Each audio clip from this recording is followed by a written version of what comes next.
Hi and welcome to Minivan Camper Building with Leslie. How's it going? If you are interested in what we've learned after 7 months so far of full timing in this camper van, cool. Because today I'm going to hit all the things we found we just can't live without. If this is your first time here, welcome. I'm Leslie, and I built out our minivan into a camper, and I'll show you how to do it too if you're so inclined. So while you're here, why not go ahead and subscribe so we can keep in touch? And I try to respond to almost every comment I possibly can, so get in there, ask any questions you have about building out a minivan into a camper, and I will try my best to get back to you. So let's start with what are the things we can't live without. The first is our outdoor storage. Let me show you. Our roof rack. The roof rack is awesome because it not only gives us extra space, meaning we can free up some indoor space for other things, but it gives us a spot to put things we don't want to keep in the van. Propane and dirty laundry. So stinky, smelly, potentially dangerous things, keep it outside the van. So outdoor storage, our roof rack is perfect for that. I also put on the roof 2 really long crossbars, and those hold our roof basket on perfectly, but they're also designed to hold 2 kayaks side by side when we have the kayaks out. It's perfect. And the roof also carries my walking stick. Just something I found one day while hiking, and I love using it, but I don't want to keep it inside, and so far it hasn't flown off the roof and impaled anybody on the highway, so it's fine. The next thing that we just can't live without are these right here. The rain guards on the windows and the window screens that I made. Separate video for that.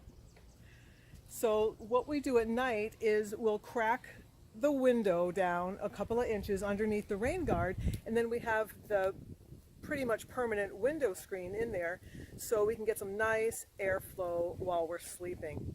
It doesn't take much to keep it nice and cool in there, even on a summer night, surprisingly. So it's worked great. And then if it gets even hotter, we can just roll the windows down further and get more airflow because of the screens, as long as it doesn't rain. So come on with me inside and I'll show you the rest. The next thing that we can't possibly live without is this fan. Speaking of airflow, who makes this? Oh, Polar. Anyway, it's off of Amazon, and it's just a little fan. It's USB chargeable, so we can charge it while we're driving, and no batteries to change out, and it moves the air. Remember, this is a minivan, so it's not like we have a school bus we have to keep cool. All we do is crack those windows, put on the Oh Polar, and get the airflow going. So this works really, really well, and we love it. And hey, while we're here and we have a quick second, let me just thank you for being here. And if you're enjoying the content, if you'd like to support the channel, then please check that link in the description to see how you can do it and keep us on the road and camping and bringing you all kinds of really cool content. Thanks, appreciate it. The next thing we can't live without is this little guy. It's called a Crush Light. It's called a Crush Light by Goal Zero. It's just a little something we picked up when our big old battery operated camping lantern bit the dust, and we were not going to replace that. So as you can see, it folds up into a little, here we go, folds up and crushes down for storage. It actually throws quite a bit of light. It's got 3 different settings for light intensity. It's great to read by when you're just chilling out in the back of the camper. It's also USB chargeable, and it's also got a tiny little solar panel on it so you can throw it up on the dash and charge it while you're driving. And that works surprisingly well, believe it or not. I'm a real skeptic about these little tiny solar panels and their charging ability, but this one doesn't have to charge much, so it does great. Love this thing.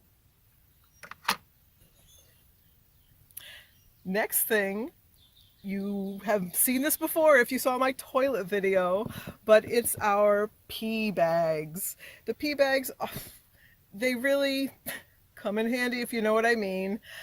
If you watch the toilet video, you'll see exactly how we use them.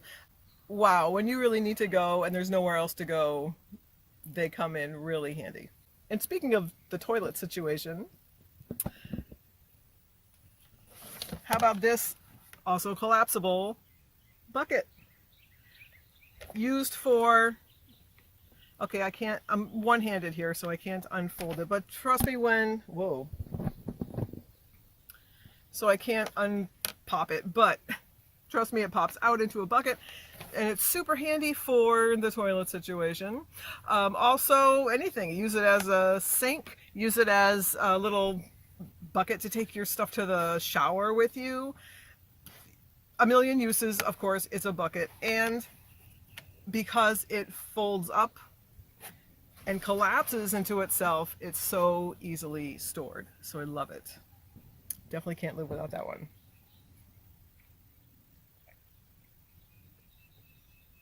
The next is this thing I was very critical of when Michael got it. He said, I need a towel to take with me. And I said, well, I'm just taking a sarong, because when I traveled across the globe for 15 months and stayed in all third world countries, I didn't have the luxury of packing something big and bulky like this. I just used a sarong and it was fine.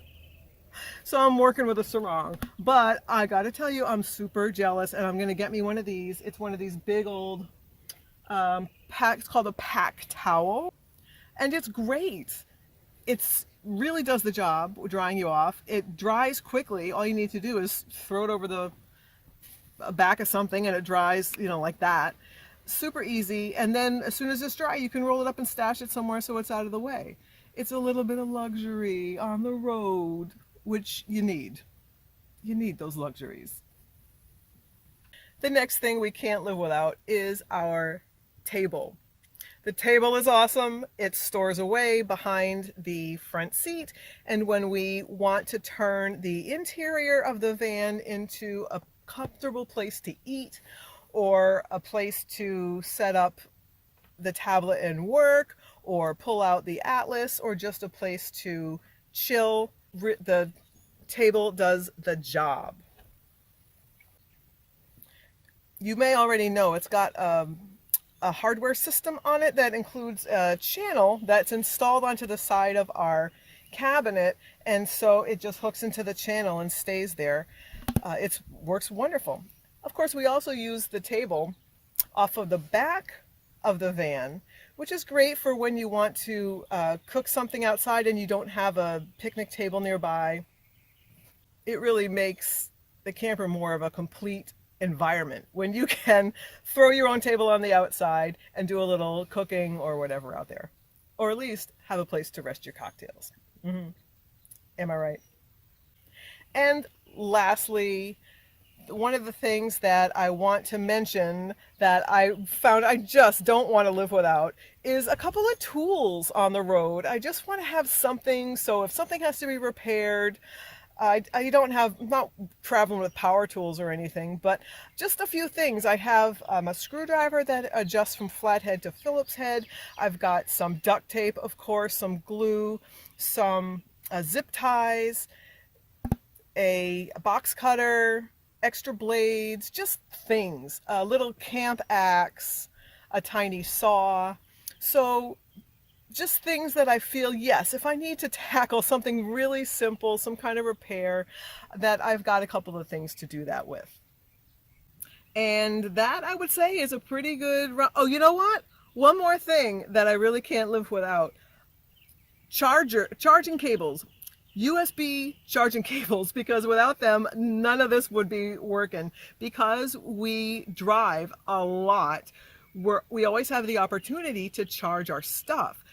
So without the USB charger cables, none of this stuff would be happening. The tablet wouldn't get charged, the phones, of course, the fan, the little doodad, you know, all the stuff. I'll be honest, I'm thinking about going to a power source, like one of those all-in-one inverter, converter, battery things. I don't know, but we'll see if that happens, especially with trying to make videos on the road. It's not easy, but we'll see how it goes. I don't know. I would just like to say that thank you to all those other van channels that listed their 10 important things that they can't live without, because you made me realize how simple life really should be. Because I swear to God, some of these channels that go off about the 10 things I can't live without, and you know what those are? They're expensive blenders, and they're freaking espresso machines. Yeah, I mean, oh, a regular kitchen faucet. I don't have just a little pump thing anymore. Now I have a real kitchen faucet. Okay, great. Well, you know what? Thanks for reminding me that we don't even have plumbing, and you know what? We don't need it. So if you're thinking about building your own camper and you want to get out on the road, keep it simple, but think about these things that I mentioned. You might not want to live without them too. So thanks for stopping in, and I'll see you next time.